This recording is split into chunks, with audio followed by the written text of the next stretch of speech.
Olá, Esteta! Boa noite, seja muito bem-vindo aí ao nosso Esquenta número 4, né? 4, segunda, terça, quarta, quinta, isso, número 4. Que são aí uma sequência de lives que eu estou fazendo de aquecimento para te preparar aí para a semana dos exames laboratoriais na estética, que vai começar agora dia 13 de março e vai até o dia 20. E na semana Estéticas de Elite, eu vou te ensinar como que você vai cobrar a consulta do seu paciente e ganhar 10 mil reais ou mais por mês somente cobrando consulta. Então, se você ainda não está inscrito para participar da semana Estéticas de Elite, vai lá no link da bio, clica e inscreva-se, porque estamos preparando conteúdo inédito para vocês, aulas espetacular que eu tenho certeza que vocês vão gostar, que vai agregar muito.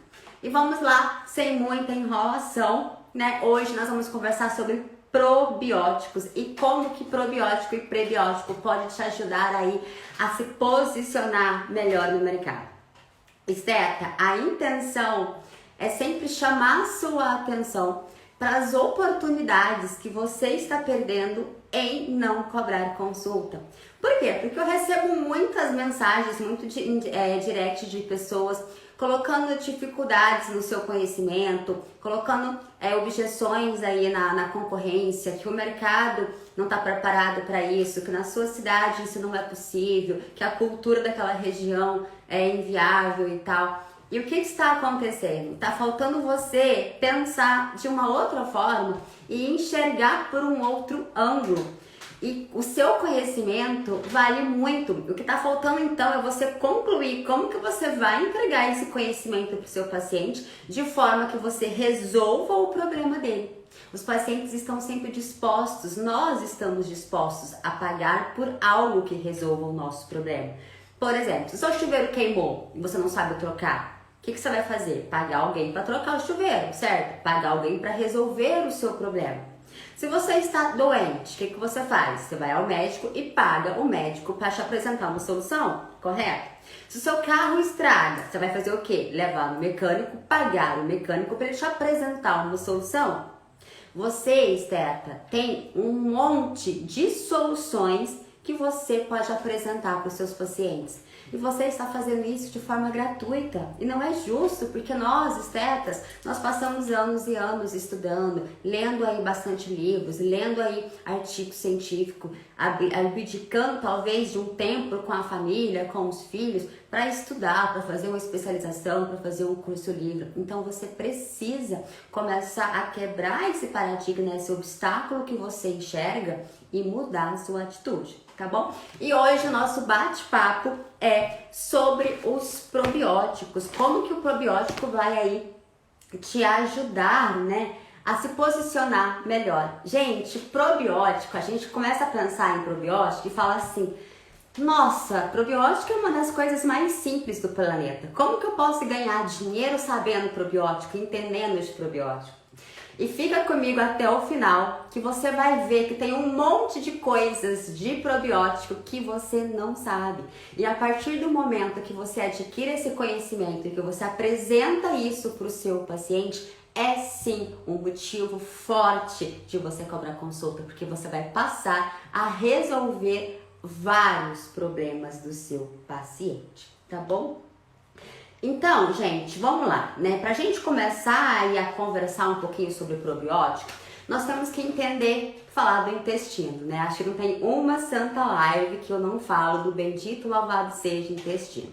Por quê? Porque o intestino, gente, ele já foi comprovado pela literatura científica. Eu costumo falar nos últimos 10 anos, mas por quê? Porque são nos últimos 10 anos que eu venho estudando mais sobre isso. Então, por isso que eu dou sempre a ênfase, nos últimos 10 anos a literatura científica fala disso. Mas pode ser 15, 20, enfim, não sei. Que eu tenho conhecimento, que eu estou estudando e que eu estou cada vez numa busca insaciável sobre isso, é nos últimos 10 anos, tá? Então, a literatura já tem comprovado a importância do intestino para o melhor desempenho e funcionamento do corpo humano. E o intestino, ele é a interface entre o meio externo e interno. Você já parou para pensar que o que você coloca na boca, que chega no intestino, pode chegar na sua corrente sanguínea? Então, ele faz essa divisão. Sabe a nossa pele, que é uma barreira para nos proteger das agressões internas, das agressões externas? O intestino, ele tem essa função. Ele é uma comunicação com o meio externo e ele tem a função também de nos proteger. Uma vez que o nosso intestino ele esteja íntegro, que o epitélio dele esteja saudável, ele vai ajudar a fazer essa barreira, essa proteção. Você sai, você entra, você eu quero em X quantidade, já deu, vai embora, não preciso mais. Não, esse aqui eu vou guardar aqui mais um pouquinho porque pode ser que eu preciso. Não, esse aqui eu vou excluir, esse aqui eu vou aproveitar. Então o intestino ele faz isso quando ele está íntegro. Portanto, como os alimentos inflamatórios estão aí a Deus dará e nós estamos cada vez mais ingerindo esses alimentos, nós estamos lesionando o epitélio intestinal. E cada vez que a gente começa a lesionar esse epitélio intestinal, o organismo muito sabiamente ele tenta reparar isso, porque gente, acredite, o nosso corpo ele trabalha sempre a nosso favor, sempre. Somos nós que constantemente trabalhamos contra o nosso corpo. Olha que irônico isso, né? Então, sabendo disso, Deus, lindamente sabendo que a gente vai comer um monte de alimentos inflamatórios, ele fez com que o epitélio intestinal ele se remodelasse, se reconstruísse, trocasse as suas células epiteliais muito precocemente. A cada 2, 3 dias, o epitélio intestinal ele está se refazendo. E a cada 3 meses, todo o epitélio intestinal, todo o intestino, ele é refeito. Então, por que a natureza fez isso? Porque sabe que a gente está constantemente intoxicando, contaminando, agredindo aquele epitélio. E Deus, sabendo que a gente necessita muito dele, ele nos dá sempre uma nova chance. Uma nova chance. Então, se o paciente mudar os hábitos e o estilo de vida, diminuir a alimentação inflamatória, Deus nos concede a oportunidade de ter um epitélio intestinal íntegro novamente. Gente, isso é lindo, não é? Eu acho isso sensacional. E aí, eu queria começar esse bate-papo com vocês sobre probiótico contando uma história da bióloga Alana Colen, que é a bióloga que escreveu vários livros, vários artigos científicos. Dentro dele, ela escreveu o livro 10% Humano. Se você ainda não leu esse livro, leia porque vai valer a pena. A Alana, ela estava fazendo a sua pesquisa de doutorado e passeando pelo mundo afora, nos lugares mais extremos, porque como ela é bióloga, então ela fica em regiões muito vulneráveis, de sem saneamento básico, na mata, essas coisas afora. E aí, a pesquisa dela era sobre morcegos, então ela estava lá no mato afora com seus morceguinhos grudados lá, não sei aonde dela, na sua pasta e tal, procurando um morcego. E como ela estava no mato, ela estava muito protegida, então ela estava com calça, com meia mais alta, com bota, com luvas, protegendo do sol, e enfim, aquelas proteções que quem vai acampar normalmente já está acostumado a fazer, principalmente ela que é uma bióloga que vivia no mato fazendo pesquisa. E aí ela percebeu que uma certa hora ela começou a ter uma coceira ali no tornozelo, ali abaixo do joelho. E ela não entendia o porquê que estava coçando, porque ela pensando na cabeça dela e revendo tudo que ela tinha feito e protegido, ela estava protegida para agressões de insetos, de formiga, essas coisas. Mas ela começou a sentir essa coceira, ela ignorou isso e continuou o trajeto dela no objetivo dela para finalizar o que ela havia proposto a fazer naquele dia de pesquisa. E quando ela chegou no acampamento, que ela foi dormir, que ela foi tirar toda aquela monte de roupa, tirar aquelas botas, meia e tal, ela viu que ela estava infestada por carrapatos. E aquela coceira absurda nada mais era do que carrapatos grudados nela, né? Beleza, sabe o que ela fez ainda?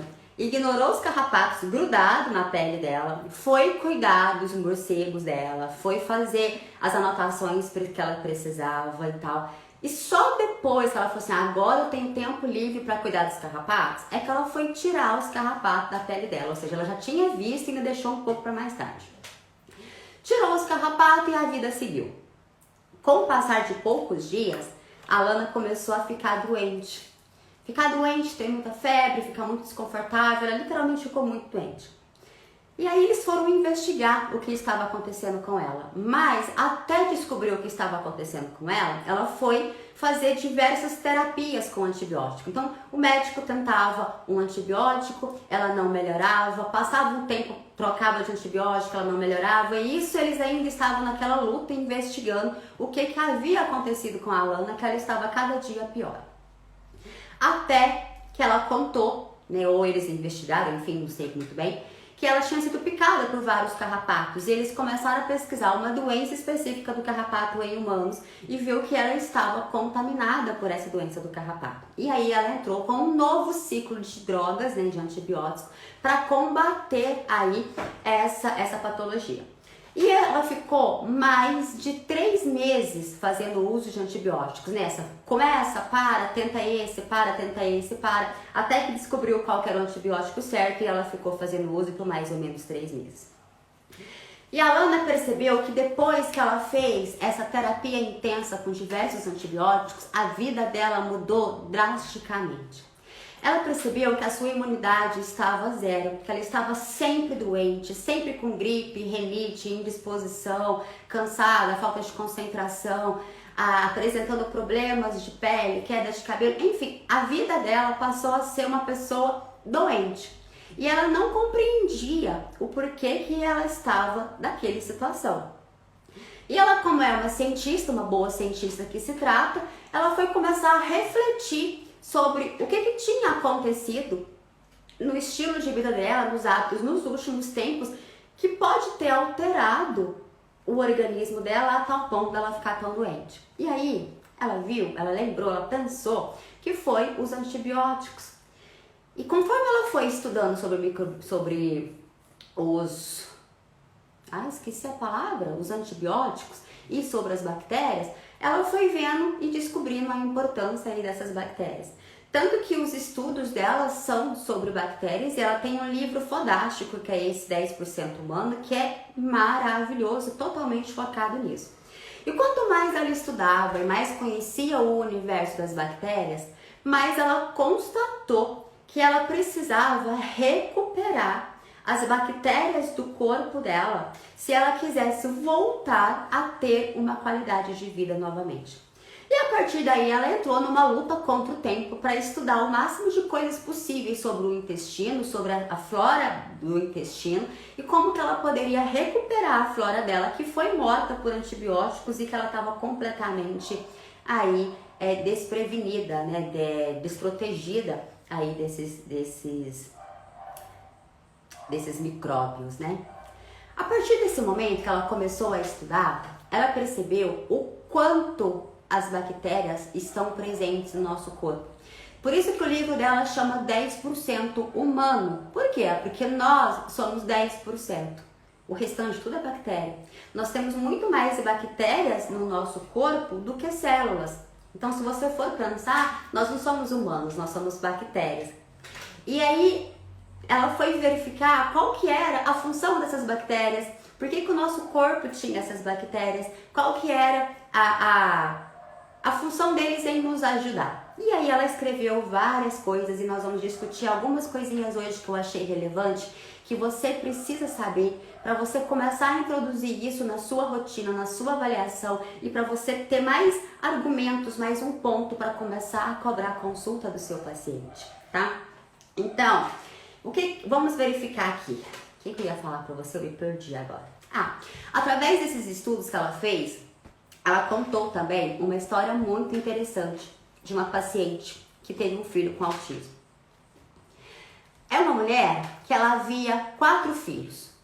O filho mais novo dela, ela acreditava que ele estava normal, porque para uma mãe que tem 4 filhos, o último filho sempre é o mais fácil, penso eu, né? Porque ela já acostumou com o jeitinho, com as dificuldades. Então, só o fato de você olhar para o semblante do filho, você sabe se ele está bem ou não.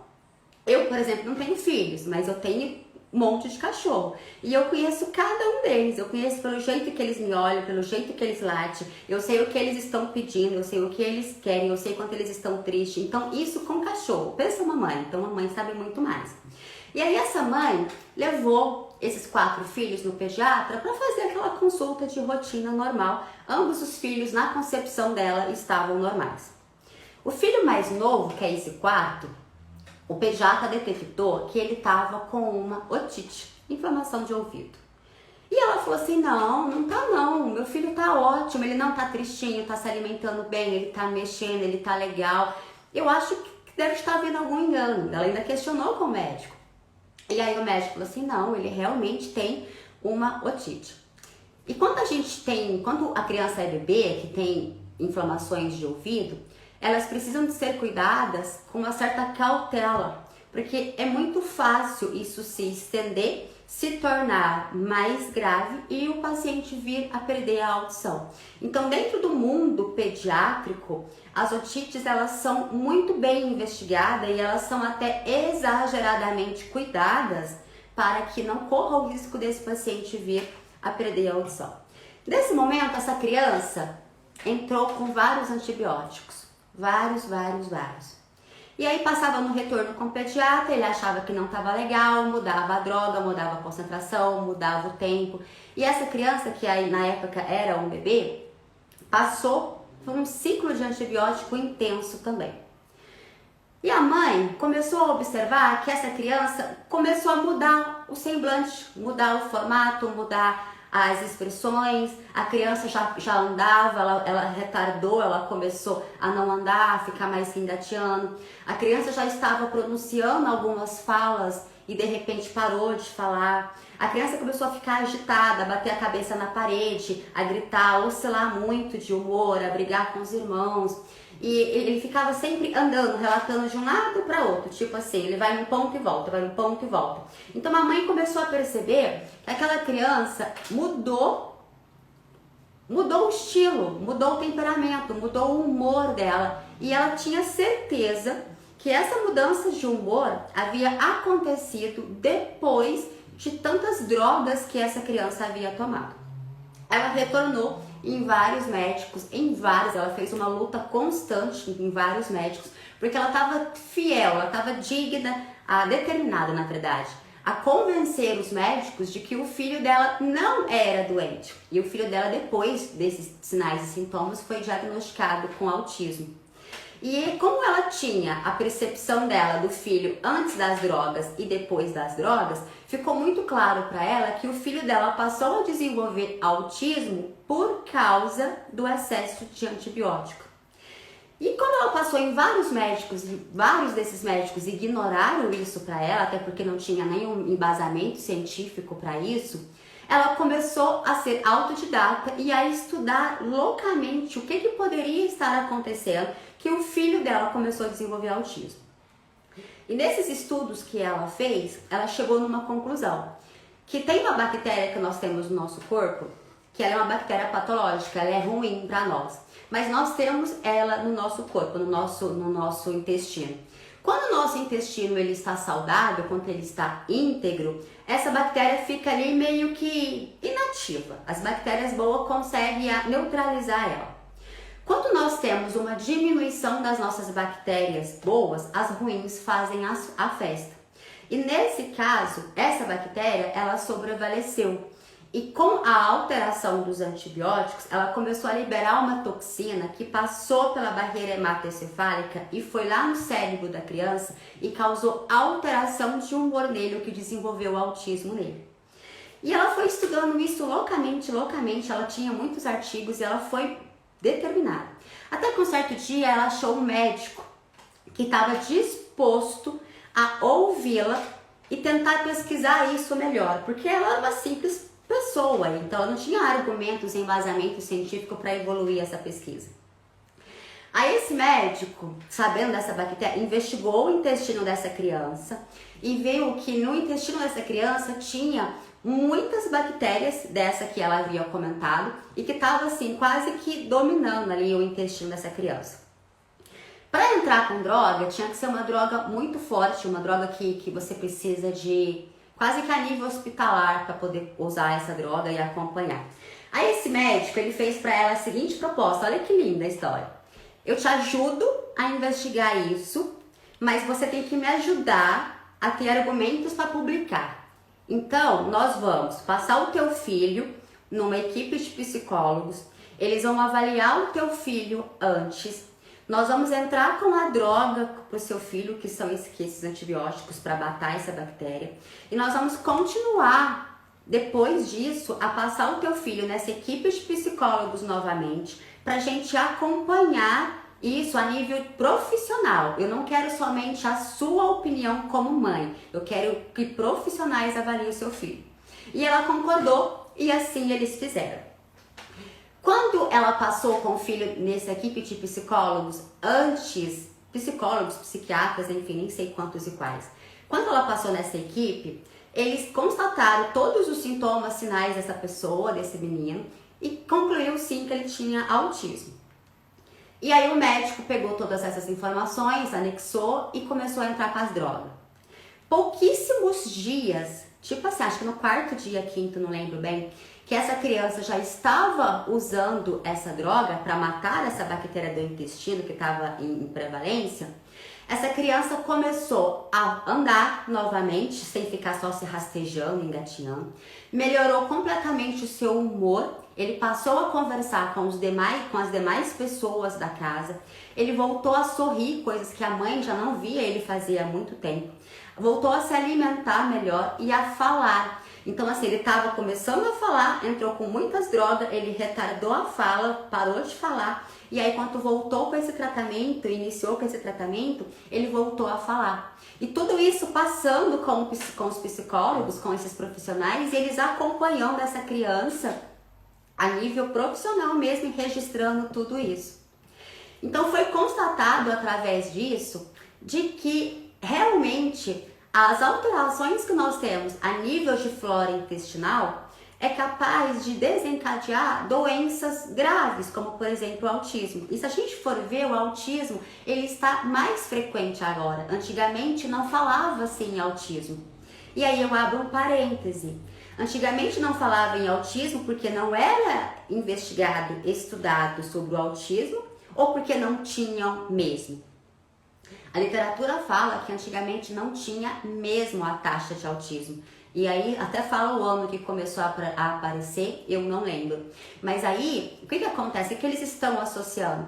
Que o tipo de alimentação que vem dos pais, da mãe, que a pessoa vai alimentando aquela criança, aquele estilo de vida, é capaz de modificar toda a flora intestinal da pessoa a tal ponto de desencadear o autismo.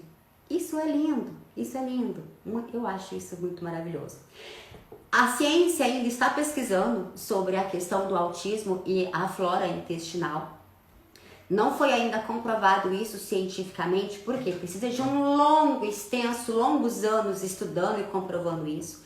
Depois que a literatura conseguir achar exatamente o que está acontecendo, tem também um outro perigo longo para entrar com os placebos, né? Então você tem que ter um grupo com placebo, um grupo com drogas e você fazer esse acompanhamento. E isso ainda está acontecendo.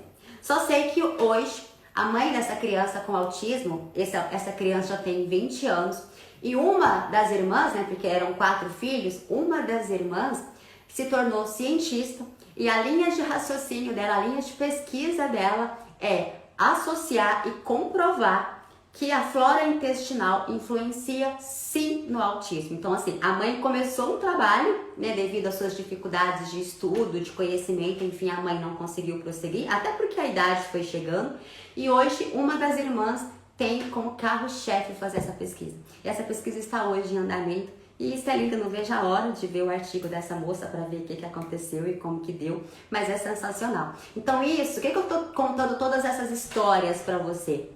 Para você entender, Esteta, que os probióticos, que as nossas bactérias intestinais, elas ocupam um espaço de relevância muito maior que somente absorver ou não absorver os nutrientes. Inclusive, nós temos perfis de bactérias em corpos mais gordos e outros perfis de bactérias em corpos mais magros. A ciência tem comprovado que aquela pessoa que tem uma tendência à obesidade nem sempre está associado à alimentação, ao excesso de calorias que ela come. Nós aprendemos que a pessoa, para ser obesa, ela ingere uma caloria muito grande e gasta menos caloria, por isso ela vai acumulando. Mas a ciência tem investigado que às vezes a pessoa não come uma alimentação tão rica em calorias e que ela está engordando. E aí os cientistas têm pesquisado isso e eles têm constatado que o grupo de pessoas obesas tem um perfil de bactérias predominante no intestino. E essas bactérias fazem com que essa pessoa tende a engordar. Cientistas pegaram bactérias de ratos obesos e colocaram essas bactérias em ratos magros. Em questão de 15 dias, esses ratos que eram magros, eles começaram a ficar obesos. E também fizeram o inverso, pegaram as bactérias do intestino de ratos magros e colocaram no intestino de ratos obesos. Esses ratos obesos começaram a emagrecer. Então é muito lindo quando você tem acesso a essa informação, sabe por quê? Porque se você pegar um paciente obeso e ele falar pra você assim, gente, quando eu falo obeso, eu quero que vocês compreendam que não é aquela obesidade mórbida que a gente vê nos filmes dos Estados Unidos, não. Paciente obeso é um paciente que está acima dos seus níveis ideais de gordura, ponto. Agora, se ele é mais obeso ou menos obeso, aí é outro parâmetro. Mas sempre que eu me referir à obesidade, eu estou falando a pacientes que têm maior gordura do que o que deveria para o corpo, tá certo? O que eu ia falar com isso para você?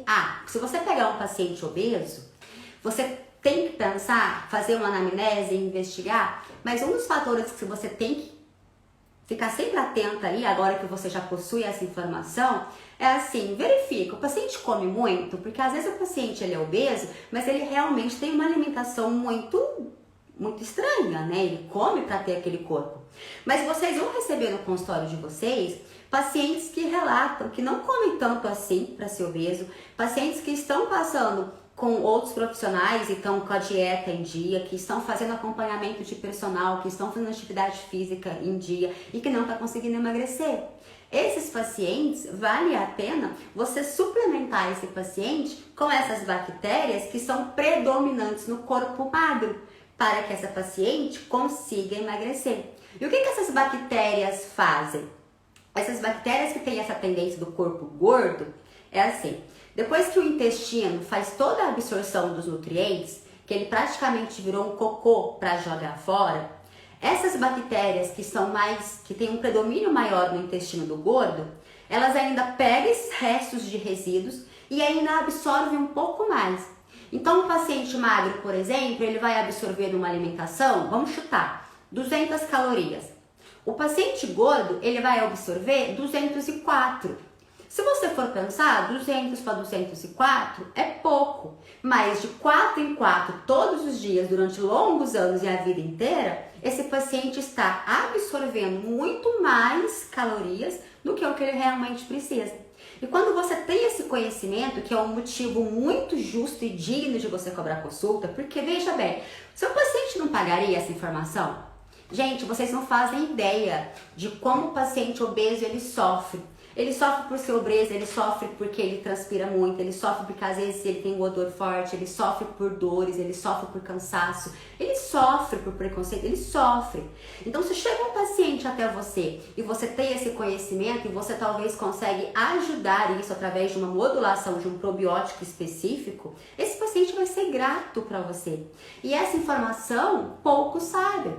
Então se o seu paciente vai te procurar e você tem essa informação para passar, você tem esse conhecimento e é um conhecimento baseado na literatura científica, você deve cobrar consulta, pelo amor de Deus, porque você está resolvendo o problema dele. E isso é muito lindo, certo? Dando sequência, gente, eu queria que vocês soubessem também em relação ao apêndice. Quando eu fiz faculdade, a minha primeira faculdade, que foi biomedicina, eu aprendi da minha professora de anatomia, Eliana Casemiro, que por sinal ela é lindíssima, E ela falava assim com um jeitinho, eu tinha até a voz dela assim na minha cabeça, porque ela tem um jeitinho muito particular de conversar e tal. E ela dizia assim, gente, o apêndice não serve pra nada nessa vida, a não ser pra no futuro dar problema, inflamar, a gente cortar e jogar fora. E com certeza você, profissional da área da saúde, que tá aqui me escutando, também já ouviu falar que o apêndice não serve pra nada, né? A não ser pra um dia qualquer na vida, ele inflamar e a gente ter que cortar e jogar fora, certo? A ciência tem descoberto um porquê que nós temos o apêndice. Se você for pensar, ver aí a anatomia, quando a gente sai do intestino delgado, que a gente entra no intestino grosso, a saída ali do delgado pro grosso é o seco, que é como se fosse um espaço vazio assim, e um rabinho, que esse rabinho é o apêndice. Então esse seco ele enche de cocô e através do peristaltismo ele vai contornando e depois sai como cocô. Então o seco, que é essa bolinha, né, que faz parte aí do intestino, teoricamente ele tinha uma função, ele faz parte do intestino. Mas e o apêndice, né?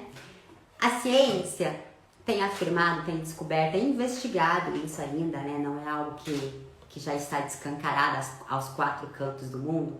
Mas qual que é a função do apêndice hoje, baseado na ciência de hoje, tá? Pode ser talvez que a gente volte a conversar daqui 5, 10 anos e eu venha com outro posicionamento. Então o que eu estou falando é baseado em literatura científica do momento, tá bom? O apêndice e esse seco, ele nada mais é do que uma reserva de bactérias boas que nós temos. Outra vez o agir de Deus. Ele sabe que nós vamos nos contaminar com esses alimentos inflamatórios e esses alimentos vão estragar as nossas bactérias boas e prevalecer as ruins. Então o que ele fez para nos ajudar? Criou um saquinho extra, uma bexiguinha extra ali no intestino, que ele encheu de bactérias boas. E essas bactérias boas ficam ali protegidinhas e elas criam um biofilme ali na base, de forma que o cocô não entre, tá?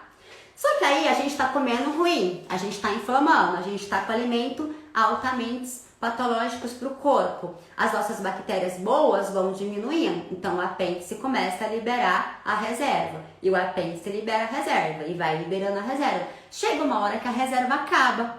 Quando a reserva acaba, aquela barreirinha que formava aquele biofilme para que o cocô não entra no apêndice, ela se desfaz. Por quê? Porque foi doando, acabou. Quando acaba, o cocô entra ali no apêndice. Entra no apêndice, não tem aquele movimento de peristaltismo para tirar aquele cocô dali. Aí aquilo começa a inflamar e tal, tem que fazer cirurgia e cortar. Portanto, quando você suplementar o seu paciente, você precisa de pensar também em suplementar ele por um períodozinho de tempo um pouquinho a mais, para dar tempo de recompor a flora bacteriana do apêndice e do seco. Olha que lindo! Ah, eu acho isso fantástico, gente. Não sei se vocês acham, mas eu acho isso sensacional, né? O corpo humano, a natureza, o universo, é lindo, é lindo. Esteta, até o momento eu só contei histórias para vocês, nem entrei ainda na base ainda científica do negócio. Mas você já viu que são detalhes de informações e esses detalhes fazem a diferença? Quando o paciente chega até você, que você cobra uma consulta, pelo amor de Deus, para atendê-lo, e que você começa a destrinchar esses excessos de detalhes, e que você começa a contar histórias, e quanto mais histórias você souber para contar, mais o seu paciente vai te ouvir, porque nós humanos gostamos de história. Por que eu comecei hoje a live contando uma história para vocês? Porque a história atrai, a gente gosta de história, para que você fique aqui, para que você me escuta. Tá? Então, começa a contar histórias para o seu paciente, começa a compartilhar com o seu paciente histórias vividas por você, testemunhos dos seus pacientes, situações. Isso faz com que o paciente comece a identificar com você. E quando o paciente identifica com você, ele percebe que você é igual, que você é só mais um, que você é um ser humano como ele também. E aí, vai criando esses halos de afinidade, e isso faz com que o seu paciente tenha mais carinho, mais é gratidão e mais credibilidade por você. Então, Esteta, sabendo desse pouco detalhes que eu já te passei, já são informações suficientes para você começar a cobrar consulta. E eu já afirmo, eu tenho certeza que poucos que estão aqui me escutando nunca se importou em repor os probióticos do paciente, nunca se preocupou em saber se essas bactérias do intestino estão prevalecidas para o mal ou para o bem. E isso é um detalhe que faz a diferença. E você sabendo disso e você cuidando e suplementando disso, você vai conseguir contribuir com a melhora do resultado estético do seu paciente, com a vida dele, com a saúde dele, tá certo? Aí, onde que eu vejo que vocês estão errando um pouco? Ou muito, né? Mas vamos ser modestos aqui. Poucos são os profissionais que sabem dos probióticos, certo? Mas esses alguns que ainda sabem a importância do probiótico, o que que faz? Vai lá no Google, coloca assim, probiótico. Aí pega lá um probiótico que acha legal, prescreve para o paciente. Tá errado? Não tá errado, porque só o fato de prescrever um probiótico já tá ajudando, certo? Mas há necessidade de nós pensarmos que nós temos trilhões de bactérias no intestino. Se você repõe só 1 a 5, talvez é pouco. Então você tem que ter o conhecimento de fazer o rodízio de probióticos do seu paciente e também ter uma ideia de concentração de probióticos desse paciente. Uma outra dica que vale, anota aí para você quando começar a cobrar consulta do seu paciente, você ter mais um argumento. Se o seu paciente está tomando antibiótico, por qualquer que seja o motivo, que seja uma dor de dente ou uma patologia, antibiótico mata não somente as bactérias boas, como as bactérias ruins também. Então, geralmente, os profissionais, nós profissionais que podemos prescrever antibiótico, a gente entra com uma droga de amplo espectro. Para que isso? Para matar todo mundo. A gente sai atirando para tudo quanto é lado, porque uma hora vai acertar a bala, certo? Mas com esse negócio de atirar para tudo quanto é lado, a gente mata o bom e mata o ruim. E quando a gente mata o bom, o ruim prevalece, o ruim toma conta. Então, se você pega um paciente que está apresentando, que está fazendo uso de antibióticos, dê a ele probiótico. E agora eu tenho certeza que você pensou assim, mas Júlia, ele está tomando antibiótico e eu ainda vou dar probiótico? Para que ele vai desperdiçar dinheiro? Vai. Mas aí o que acontece? Se o paciente toma antibiótico na hora do almoço, dá um probiótico na janta. E aí da janta até o almoço do dia seguinte, ele já tem bactérias novas no intestino para garantir a integridade daquele intestino, para garantir uma boa absorção de nutrientes, para garantir uma boa fermentação, para garantir que as reações bioquímicas necessárias daquelas bactérias acontecem. Aí ele vai tomar outro comprimido de antibiótico? Vai. Vai matar as bactérias? Vai. Aí você dá outro remédio para ele, outro antibiótico. E vai fazendo esse ciclo. Para quê? Para que esse paciente sinta o mínimo possível das agressões causadas por aquele antibiótico, tá? Terminou o uso de antibiótico? Faça um ciclo nesse paciente com novas cepas de probiótica, faça por um tempo maior. Para quê? Para você ajudar a restabelecer as bactérias do epitélio intestinal. Então esse conhecimento é valioso e pode mudar a vida do seu paciente. E se você tem esse conhecimento, se você pode mudar a vida do seu paciente, por que não vender isso? Por que não cobrar consulta? Por que dar isso de graça? Gente, de graça, acho que nem chuva, porque se nós não cuidarmos dessa natureza nossa, daqui a pouco nem vai nem chover.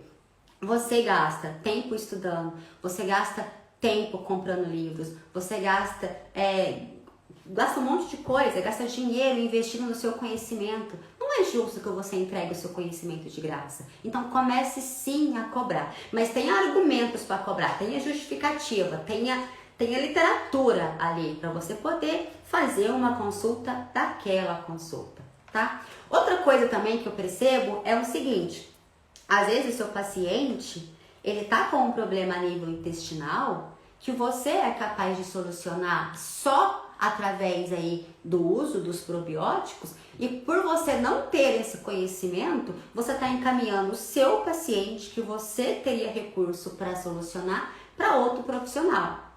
É errado? Não também. Por quê? Porque se você não sabe, se você não tem a solução para aquele problema, é digno, é ético que você encaminhe esse paciente para quem tem a solução. Portanto, você está deixando de ganhar dinheiro e você está perdendo uma oportunidade de ajudar a resolver esse problema. Então, conhecimento é vida. Então, vocês estão errando nisso daí, tá? Não erre mais. E aí, olha só a oportunidade que você está deixando passar e não está cobrando consulta através dos probióticos, só de ter esse conhecimento aí dos probióticos. Pensa agora comigo, vai refletindo. Quantos pacientes que vocês atendem que são ansiosos, depressivos, que têm problemas de alergia, que têm candidíase por repetição, que têm dermatites de diferentes graus, que têm todas as sinusites e ites possíveis? Isso são algumas coisas, tem inúmeras situações que a gente pode numerar. Quantos pacientes que vocês pegam que não têm esses sintomas ou que não já apresentaram esses sintomas algumas vezes na vida? Esses sintomas podem ser por diversos motivos, claro, mas um dos motivos que são relevantes é o universo te avisando que a flora intestinal não está legal. E por essa flora intestinal não estar legal, está agredindo o epitélio intestinal, que consequentemente está deixando passar para dentro do sangue patógenos, sujeira. Gente, de uma forma grosseira, pensa aqui. O intestino, ele tem lá o seu epitélio, né? E esse epitélio, as células são parecendo umas mãozinhas assim, desse jeitinho aqui, as células do epitélio intestinal. Qual que é a intenção? Aumentar o contato de absorção. Então, passa por aqui o alimento, passa por aqui, por aqui. Então, quanto mais esses dendríticos a gente tiver, mais contato com o alimento a gente vai ter e maior será a absorção disso. O nosso corpo, sabiamente entendendo que a gente tem que jogar fora o que é ruim e o que é bom, saudável, tem uma camada de biofilme de bactérias enormes ali em todo envolto do intestino para nos proteger dessas agressões. Só que como a gente tem essa diminuição das bactérias boas no nosso intestino, essa barreira de epitélio, ela diminui. O muco desse epitélio diminui. Se isso diminui, fica mais vulnerável a passar outras bactérias. Então você começa a ter um problema de intestino, um intestino permeável, disbiose, começa a ter inflamação, começa a ter problema no intestino, iniciando pela a disbiose intestinal, quando você começa a perder as bactérias boas e deixar mais bactérias ruins. Então, sabendo disso, você tem recursos para poder suplementar o seu paciente e para poder ajudar a recuperar a integridade dele. Agora aqui, gente, pensa comigo, uma pessoa que sofre de depressão, ela tem várias causas dessa depressão, tá? Entre elas também o hipotiroidismo. Mas se essa pessoa está com uma flora bacteriana mais vulnerável a fazer com que ela tenha essa sensibilidade, que ela tenha essa depressão, se você suplementa esse paciente e a paciente melhora, você resolveu o problema. E se você resolveu o problema, você acha que ela não te pagaria uma consulta, você resolvendo esse problema? Pagaria. E probiótico, gente, probiótico não faz mal. Então, por exemplo, a sua paciente veio e tá aí apresentando sintomas de depressão, por exemplo, tá? Enfim. Aí você já investigou tireoide e viu que tá legal, não é pro problema de hipotiroidismo. Aí que você pensa, que legal, pode ser o intestino dessa paciente. Então eu vou suplementar essa paciente com essa cepa aqui por uns 15 dias e tal, e vou ver como que a paciente melhora. A paciente está melhorando? Ela te relatou, nossa, tô legal, tô feliz e tal. Resolveu o problema. Com o quê? Com uma simples visão de mudar o probiótico ou te prescrever um probiótico específico. O que isso te custou? Anos e anos de conhecimento, porque essa informação não saiu de graça. Então você pode prescrever isso para o seu paciente. E aí essa paciente que era depressiva, ela melhorou os sintomas do humor dela. Você acha mesmo que essa paciente não pagaria uma consulta com você? Lógico que paga, você resolveu o problema. Tá vendo que você está perdendo oportunidade de ganhar dinheiro? Uma outra situação também que você tem que pensar e você está perdendo dinheiro com isso. Pacientes gestantes. Gente, aqui eu preciso abrir o coração para vocês e contar uma particularidade para vocês.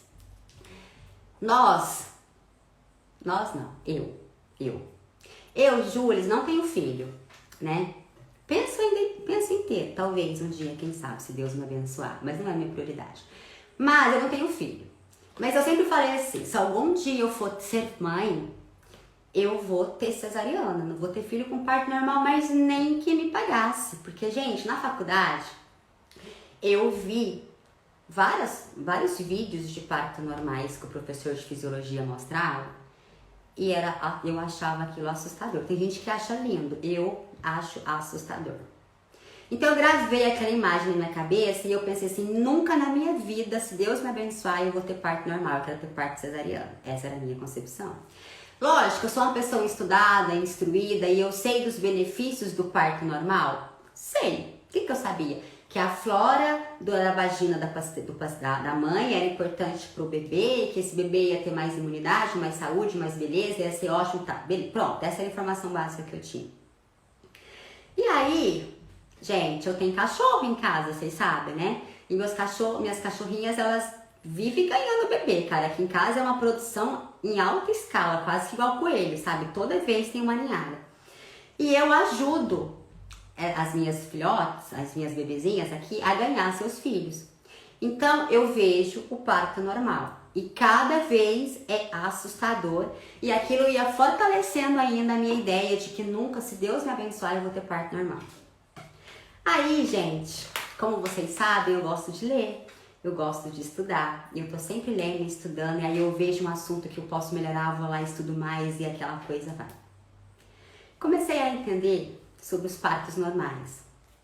E olha que lindo isso, eu vou compartilhar com você essa história, porque se eu tiver filho, eu já estou repensando o conceito. Repensando, tá? A natureza, olha só o agir de Deus de novo, como Deus é maravilhoso. Deus, ele começa a mudar a flora bacteriana do intestino e da vagina da mulher alguns dias antes do trabalho de parto. Inclusive os cientistas, eles conseguem detectar se essa mulher já está próximo do parto pela mudança da flora vaginal dessa pessoa, da mulher. Então o corpo começa a mudar, todas as bactérias do intestino e do epitélio vaginal, elas começam a mudar para preparar a mulher para esse trabalho de parto. Outra coisa também que eu ficava perguntando pra mim na vida, e eu tô rindo porque assim, só eu mesmo para fazer essas perguntas. Eu ficava assim, por que a vagina e o ânus tem que ser tão próximo, né? Tão íntimo ali, né? Por que será que a natureza não podia deixar um espacinho um pouquinho maior, né? Aí, gente, o que acontece? Olha só, uma raciocina aqui comigo. A flora bacteriana da mãe muda. Quando ela tem parto normal, o bebezinho, quando é normal, totalmente normal, tá? Sem essas intercorrências aí. O bebezinho nasce com a cabecinha, com o nariz, com a boca, virado pro ânus da mãe. Normalmente, no trabalho de parto, a mãe ela tem um relaxamento, uma dilatação e uma força tão absurda para passar aquele feto, que normalmente a mãe faz cocô. Aí a mãe tá fazendo cocô e o bebê tá nascendo. Então, ele acaba esfregando o rostinho, a boquinha, naqueles resíduos de fezes da mãe. E aí você fica pensando, nossa, que nojento isso, né? Eu também pensei nisso, eu fiz essa cara de nojinho que você tá vendo. Fiz isso. Mas aí você vai entendendo. Por que o bebê nasce? Primeiro, por que muda a flora? Segundo, por que a vagina e o ânus é ali muito próximo? Terceiro, por que o bebezinho nasce com a boca virada pro ânus? E por que ele tem que esfregar naquela situação? Essa é a forma que o universo encontrou de povoar as bactérias daquele bebê com as bactérias da mãe. E o universo, sabendo disso, ele prepara as bactérias da mãe para um bebê, para um serzinho recém-nascido que ainda está frágil. Então, durante aquele período, o bebê vai amamentar, vai tomar leite, ele só vai comer aquilo. Então, as bactérias daquele sítio, daquele momento, são bactérias mais preparadas para ajudar o bebê nessa absorção do leite, em absorver todos os nutrientes que ele precisa para crescer, crescer, crescer. Conforme o bebê vai crescendo, vai mudando a flora bacterial do bebê e, consequentemente, vai mudando a flora bacterial da mãe também. Porque através do leite materno, a gente solta bactérias. E essas bactérias, de acordo com o nível de idade do bebê, essas bactérias vão se oscilando para que o bebê esteja cada vez mais povoado de bactérias que são compatíveis com a idade dele. Cara, não é lindo isso? Dá até para refletir em ter parto normal depois dessa, não dá? Pois é, também acho que dá. Aí, olha só, você atende paciente gestante? Atende, com certeza. O que você pode fazer para contribuir com essa gestante?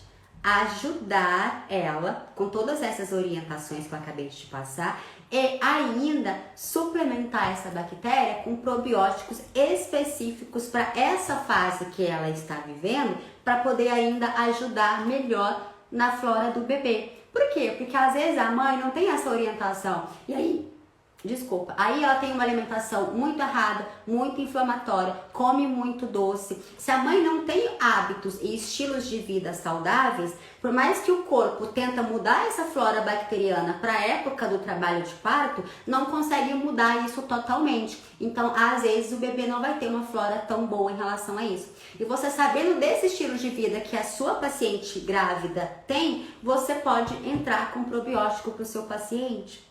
E aí, esse bebê, que ele tá teoricamente, que recebeu essas bactérias da mãe, são bebês que têm menos chance de vir a desenvolver todos os tipos de patologia do universo. Todos os tipos, todos. Então, isso é interessante. Saiba, conduza e cobra consulta da sua paciente gestante, porque ela vai gostar de saber dessa informação, vai gostar de contribuir com a flora intestinal dela, certo? E aí, gente, uma outra coisa em relação ainda aos bebês que eu queria falar pra você, mas que agora eu fugi.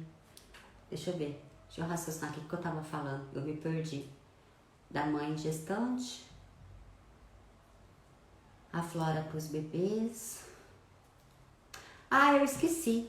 Se eu lembrar, eu falo de novo pra vocês, tá? Eu esqueci da paciente. Ah, lembrei.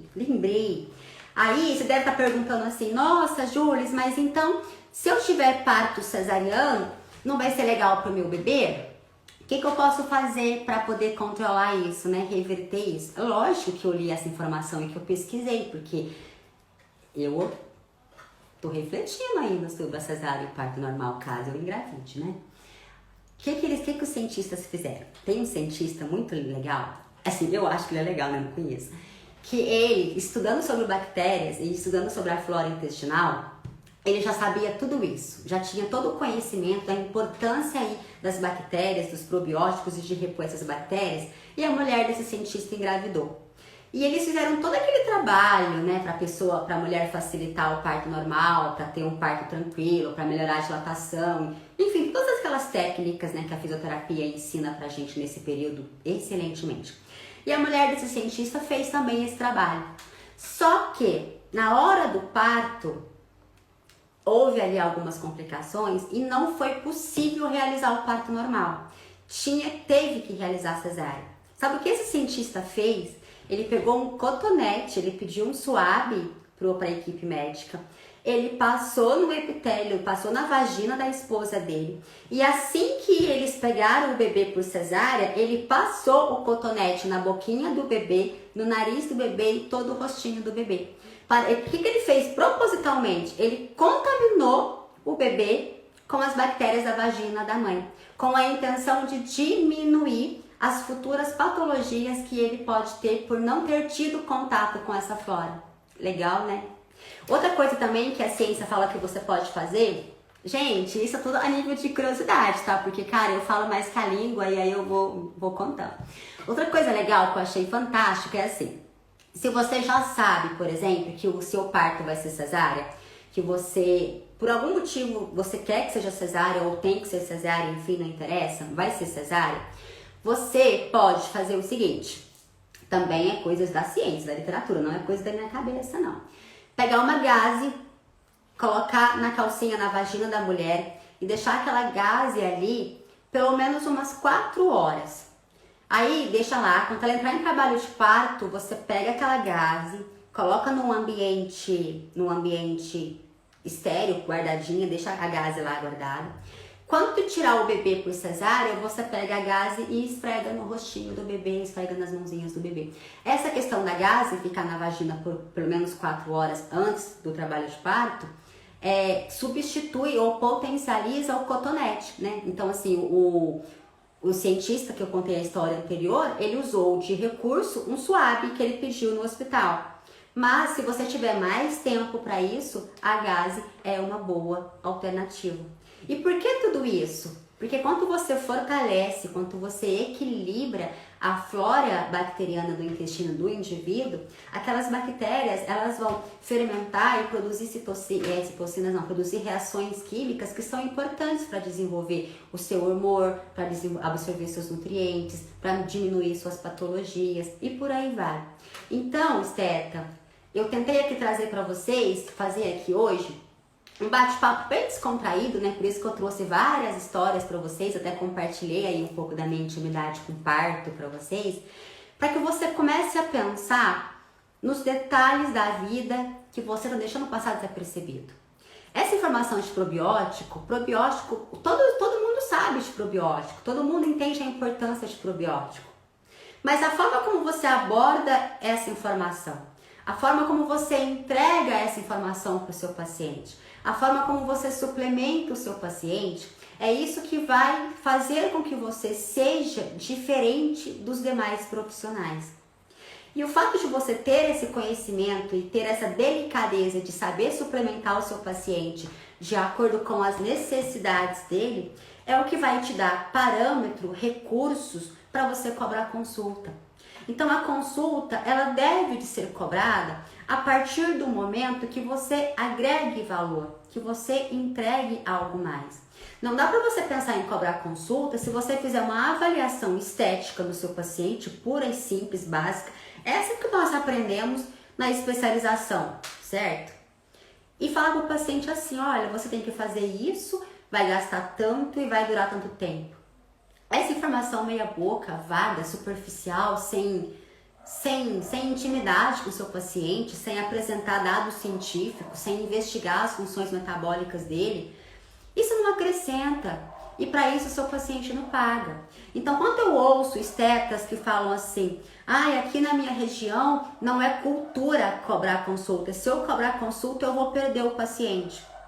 Você pode até perder o paciente no início, mas a partir do momento que você tiver o primeiro paciente que pagar a consulta e que você fizer a consulta, mas aquela consulta, aquela que seu paciente abre a boca e fala assim, uau, essa consulta, esse paciente vai te gerar novos pacientes e aí a propaganda boca a boca, o depoimento desse paciente e as situações vão te trazendo novos pacientes e esses novos pacientes vão ter uau. E quanto mais uau você tiver, você vai ter mais confiança em você, confiança no seu trabalho, confiança na sua consulta. Então, não culpe o mercado por ele estar prostituído de profissionais que trabalham aí a preço de banana. Não culpe o mercado que o mercado não está habituado a cobrar consulta. O mercado pode estar assim, mas você pode ser a pessoa que está fora da curva. Você pode ser a pessoa que o seu paciente está procurando para solucionar esse problema. Então seja esse profissional, seja esse responsável em melhorar a vida, a beleza do seu paciente, as disfunções estéticas dele. Preocupe-se sempre em resolver a causa. Resolvendo a causa, não tem como dar errado. Só para a gente concluir aqui as bactérias, né, os probióticos, nós temos Probióticos para melhorar a ansiedade, para melhorar as doenças inflamatórias, para melhorar a sensibilidade, para melhorar a alergia. Pacientes que têm, por exemplo, uma tendência a uma doença inflamatória, nós temos probióticos específicos para isso. Paciente que tem uma tendência à obesidade, nós temos probióticos específicos para isso. Para tudo nós temos probiótico específico. Basta você ter conhecimento e saber a hora exata de introduzi-los na vida do seu paciente. Estetas, espero que vocês tenham gostado do nosso papo de hoje, né? Que fugiu totalmente aí do padrão de lives que eu costumo fazer. Hoje foi literalmente assim um bate-papo bem descontraído. Mas trazer esse assunto de probióticos e prebióticos, ele é muito cansativo, né? Ele é muito sem graça, ele é muito chato. Então, se a gente não trouxer isso, não abordar isso com uma maneira mais leve, né? Com brincadeiras, com histórias e tal, fica entediante ouvir, né? Fica entediante de gravar. E eu tenho certeza que essas histórias que eu compartilhei com você, você gravou. E vai ser muito mais fácil você usufruir desse conhecimento para alcançar mais pessoas, para compartilhar e ajudar mais pessoas. Por quê? Porque histórias marcam, a gente grava, a gente não esquece, tá certo? Então, se você gostou, se faz sentido o que eu falo para você, se você percebe que essa linha de raciocínio que eu tenho e que eu tento trazer aqui para você faz sentido, eu te convido a ir lá no link da minha bio, clicar e se inscrever para Semanas Estetas de Elite, um evento que eu vou te ensinar como é simples você ganhar 10 mil reais por mês ou mais só cobrando consulta. Quando eu falo só cobrando consulta, é só cobrando consulta. Fora o que você ainda vai ganhar vendendo os seus procedimentos para o paciente, vendendo aí os seus insumos de home care para o seu paciente. Então, a chance é que você ganhe muito mais que 10 mil reais por mês. Mas com consulta, o meu foco para te ajudar é atingir aí essa meta mínima de 10 mil reais por mês. E se você quer saber mais sobre isso, se você quer entender mais das minhas estratégias para que você alcance esse objetivo, não deixe de participar da Semana Estetas de Elite, que vai acontecer agora, vai começar agora dia 13 de março, tá? Muito pertinho, tá bom? Estetas, um beijo no seu coração, muito obrigada pela sua companhia aqui, por você tirar esse tempo para me escutar, para estar aqui comigo. Durma com Deus, durma no escuro, durma sem cheiro e durma sem som. E até amanhã, se Deus quiser.